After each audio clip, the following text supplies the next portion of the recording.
Nothing humbles you more than thinking that you're gonna go on a Valentine's Day date with someone and then getting a text that they no longer want to be with you. Okay, hi guys, welcome back to my channel. It's Natalie. You know, love is in the air. It's February. I'm a February baby. And today I wanted to talk about 2 different times where I've experienced quote unquote love or dating and it like didn't go the way that it was planned. The time that I got stood up on Valentine's Day, let me tell you a little bit about the guy. So he was Salvadorian. No kidding. As a Guatemalan, I feel like I don't really date Central Americans. Being in LA, just like not that common for me. So I was like really excited. I was like, oh, he's Central American. But going back to how we met, he was actually like my roommate's good friend from middle school.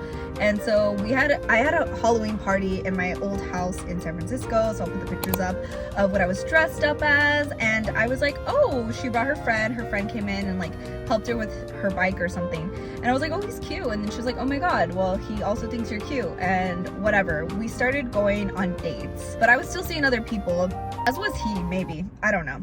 But basically it was like casual dating. And when I started feeling like we were like going on more dates. Okay, break time guys, because I'm editing right now and I realized that I didn't explain it too well. But basically by our 3rd month dating, I was like, I think that I can like stop dating other people. So I told him and I was kind of like more down for him and just completely dating him the last like month and a half. So don't do that, what I did, because I thought like, you know, he's giving me the signs that, you know, he's down. He was like, I'm only dating you. And so I thought that was like clarity that we should just date. There's also some things that I'm looking back on. Like we definitely dated very differently, and I'll get into that with the reflection of it all. He was a very casual dater. The week prior he was like, oh, like I don't know like how serious I feel about this, but I still want to continue dating. Me thinking it's just casual, and I thought we were just gonna continue dating, which yeah, I don't know, I was 26. So he had said that the week before and I was like, okay. Day of, I was going to this event that my friend, my roommate, who was his friend, was gonna be at, and so she's like, you should come. And I was like, okay, yeah, well, I have dinner with him later tonight. I think we were gonna do something.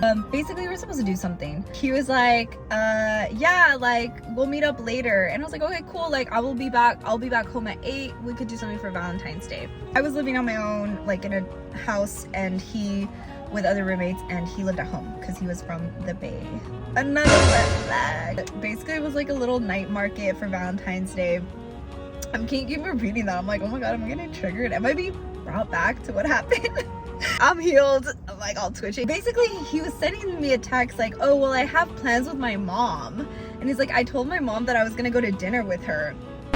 Or like not even dinner with her, I think he was just gonna like be at home with his mom and eat with her. And I was like, okay, like I'll just see you at 8. While I'm at there, I was like, I haven't received any text from him. He said he was gonna meet me at 8. He said he was gonna meet me at 8. I was walking out of the bar and I just like remember I received his text where it was, hey, I actually don't think this is working out, and yeah, can I get my helmet back from your place? I was like, what? And I was with my friend who knew him, so we're walking and I like stop and I'm like, he just broke up with me over text. And nothing more I hate than a text, an important text. Don't send me important things through text. And this is where the trigger comes from, because it literally is from there. I look at my friend and I just start crying. I'm like, what? Like, what is happening? And mind you, not to be like that, but like I feel like he was pursuing me for like, it's always the ones that pursue you, right? He was pursuing me. He liked me more. I was casually dating other people, and I was like, oh well, he seems like he's really down for me. So like a month and a half in, I was like, okay, let me just like stop seeing other people. It seems like he's really into me. He kept emphasizing that. I was like, wait, I could have just kept dating. I could have been doing my own thing, whatever. Basically, my friend was like, I can't believe you did that. I was just like, I was so dramatic. Like I'm a Pisces, I'm pretty dramatic.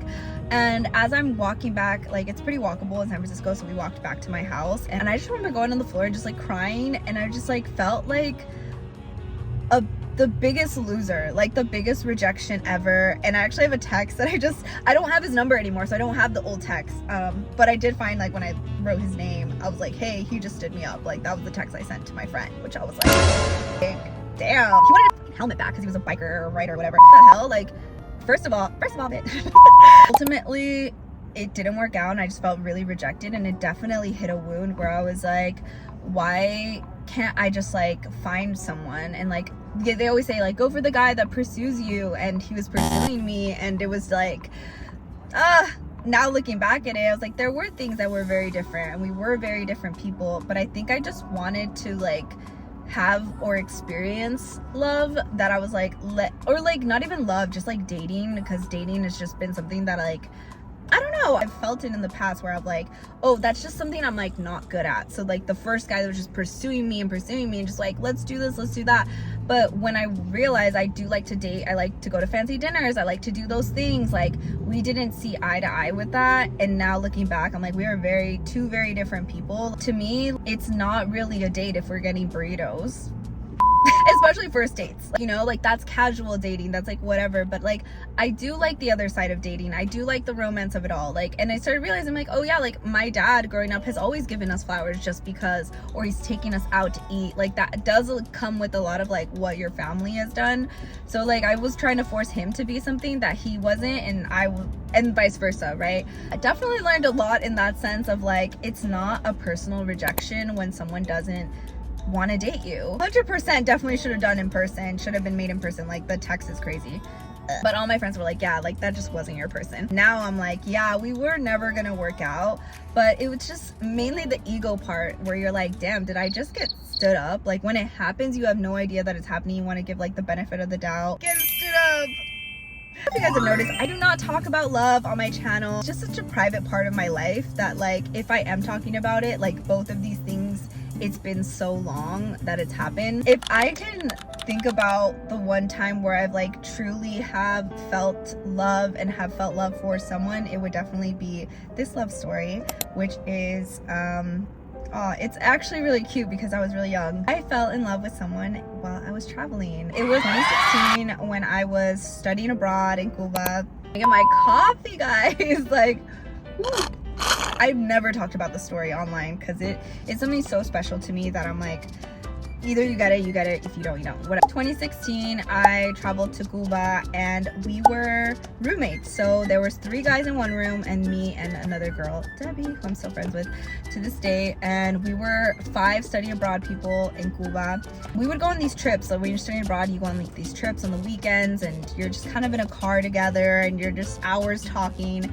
And so me and this guy, let's call him Joe. I don't know, Joe. It was never romantic at first, and I think that was like the most beautiful part about it. But the first time we had a connection was like, in Cuba you didn't have internet, so whatever songs you had downloaded, that was like pretty much it. I had Ariana Grande downloaded and he did too, and he's like, oh, I actually love Ariana Grande. I was like, me too. It sounds so silly, but like no guy loves Ariana Grande. And to me that just felt like, okay, you're secure in like who you are, like that you're not like scared to love a little bit of pop. And he's like, oh, I love her, she's so good, like whatever. We were in the back of the car and we just like always talked, and he was also studying political science, I was studying political science, so we had a lot of similar classes. We would go to class, we would always talk, and it was just philosophically we matched. It matched why he was there. Also like white, so that was interesting because like I'm Latina and I feel like I know you're probably like, what does that matter? But like the fact that he knew Spanish was like really cool too. I was like, oh my god, he knows Spanish. And he just was like culturally aware of things. That experience is interesting because we started off as friends and we were living together. I realized how avoidant I was at the time because I was like, no, I don't want to ruin what we have. And even our study abroad like people, our parents were like, no, you guys were like meant to be whatever. I pushed him away. I was like, there's no way. I came to study abroad, I came to have fun, like there's not, and I'm leaving with an American white guy. Not what they told me would happen in Dirty Dancing Havana Nights. Ultimately, he always met me where I was at. Obviously we had something like romantic building up, and he was like, okay, you could like either like not think this is anything or you can like let it be. I remember he was trying to ask me out to be his girlfriend when we were in Cuba, and I was like, no, this is just like not what I want. Like I did not come to study abroad for a love story. I came to study abroad to have fun. And I just remember him being so patient and kind and just being like, okay, well, like we leave, we go to the airport. I just want you to know that this was like the best experience, and I never would have like asked for anything more. He was from New York. He's like, I hope that when you go back to California, like you remember this time. And he was just so patient and so kind that I was like, wait, I feel like I'm gonna regret this. And so in that moment I was like, okay, yeah, let's date. So that was the start of the love story. And I'll just like fast forward, but it was like an amazing year and a half. I was 20, I was really young, and one thing that taught me was like, I definitely was an avoidant in that moment, in that time, and he definitely was needed in my story. Ultimately, it didn't work out. I know, boohoo. He's living his life, I'm living mine. This to say that it taught me that I used to think after like it didn't work out, I was like, okay, so then like what? I wasted a time on this love story that was supposed to work out. But I think that it ultimately taught me that we were going on different directions. Like, he wanted to live in the East Coast. I was, no one knows this except my friends, but like I was ready to move to the East Coast. I was ready to like build a life in DC. That's crazy. It's crazy to say because I'm like, I'm such a different person now. But I think it goes back to the fact that love taught me that like you don't have to have this happy ending for it to count. Like, just because it served its time doesn't mean it was any worse. And I feel like that he really taught me that you can be loved in the most hardest points of your life, but you have to have respect. We're not meant to be in this lifetime, but I think we were meant to meet in this lifetime to teach each other how to love, and that you can be loved like that, because I was such an avoidant that I was like, no one will ever love me in my bad times, but he did. And he was able to see me through. I was able to see him through. It's like that puppy love where you're like, damn, like we could really do this like together, but also that realistic little punch of it being like, but realistically we're going in different directions. So I definitely feel like as I'm getting older that the love story sounds really cool until you realize, like, are you guys going the same direction? It's not worth it for one or the other to end a dream because of love. I do think, is that crazy? Like, love isn't enough to kill, like, it could kill a dream and you might held resentment. We never got to that point, thank God, because I feel like we had so much love and respect for each other. We're like, none of us wanted to kill each other's dreams. And kill is kind of crazy, but like, you know, it is ultimately that, like, we wanted each other to, we had so much love for each other that you want them to live their best life. And I think that's what it taught me, that like love is sometimes letting people go.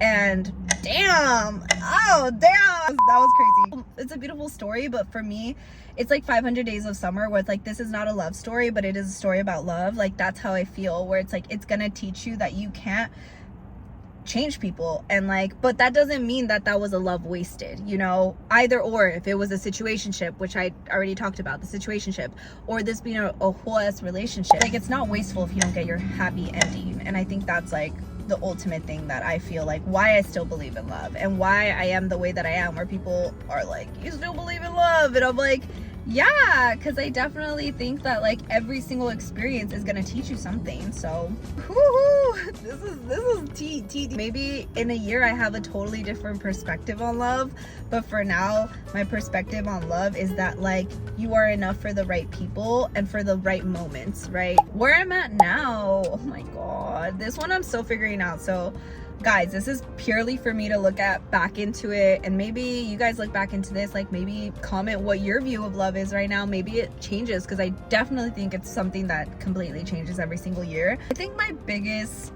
takeaway and how I approach love now is that like you're enough for the right people. If anyone tells you that you're not for them, like, it's not personal.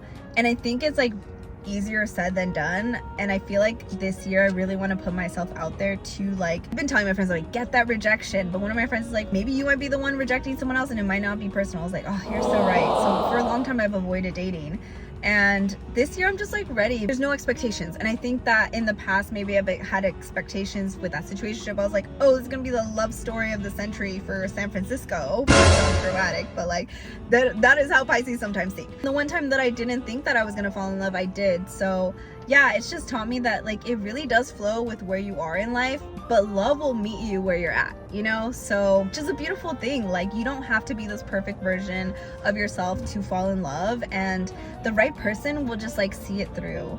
And yeah, so this is like the start of really opening myself up out there with my heart chakra. But yeah, it's definitely taught me so much about myself. I feel like I was a little pessimistic for some years. If someone rejects you, if someone stood you up on Valentine's Day, it says more about like where they're at, and it's not personal. Like, they're not a bad person for doing that or for approaching something differently, you know? It's just like they're probably not your person, because maybe you would never do that. Like, I would never like do that right now at the point of where I am at life, whatever, where I am right now. Also, you are always enough for love. I feel like when people don't feel like enough, like, look at your friends. Like, that's what grounds me, to be honest, because my friends have seen me through thick and thin. College friends have seen me through the worst where I was, and they have brought the best sides of me and have never judged me. And to me, that is love. And that is like the ultimate thing when I think about love. It's like my friends, my sister, not like everyone in my family, extended family, but when I say family, like my parents, like, it's kept me grounded to not take it personally. Is like, well, my friends really love who I am. That just means like I just haven't met the right person right now, and it has nothing to do with like me. The right person will never make you feel like you need to do more. Girlfriends that are in love, and I just feel like they had never had to change who they were, and I'm really glad that I get to see these examples with like my friends, because I'm like, they consistently have said like the people that they're with are with them because of who they are, and they didn't need to become better, they didn't need to have XYZ, they just like love them for who they are. And I feel like if someone doesn't love you for who you are at the moment, it's not personal, it's just like you're not your person. So, you know what you guys thought about these stories. Have you ever had a travel romance? Did you feel like it was heightened? Because I feel like it was. Hope you guys had fun here. Like, subscribe. Bye guys.